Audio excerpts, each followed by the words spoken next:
Vüqar Biləcərini daha çox tərifləyirdilər ki, onun yaxşı şeirləri də var.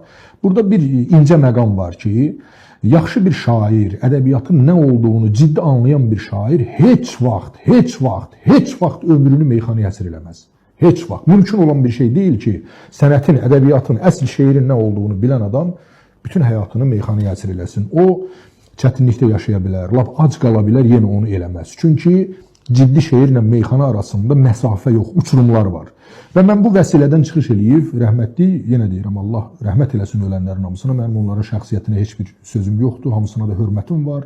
İnsan kimi ola bilsin, hamımızdan gözəl insanlardır, buna söz yoxdur. Ancaq Vüqar Biləcəlinin yazdıqlarını mən şeir kimi gözdən keçirdim və xəyal qırıqlığına uğramadım, çünki ciddi bir şey də gözləmirdim.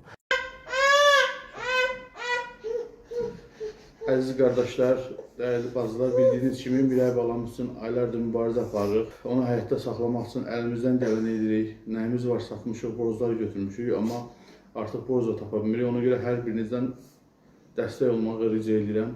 Ümid edirəm ki, bizi bu çətin günlərdə tək qoymayacaqsınız. Heç bir yaxşılıq əvəzsiz qalmaz. Etdiyiniz yaxşılıqlar inşallah min qatı ilə qarşınıza çıxar. Hər gün sancılar, ağrılar. Yəni bir ata üçün də olduqca ağırdır dəyərli dostlar. Yəni bunu sözlə ifadə eləmək mümkün deyil. Sadəcə dəstək olmağınızı rica edirəm. Ümid edirəm ki, tezliklə Mirəy balamızın sağalma xəbərini sizlərə çatdırarıq. Hər birinizdən Allah rızası üçün dəstək olmağı və kömək olmağı rica edirəm. Aşağıda gördüyünüz bank hesabına gücünüz çatan qədər, səxavətiniz yol verən qədər dəstək olun. İnşallah hər şey yaxşı olur.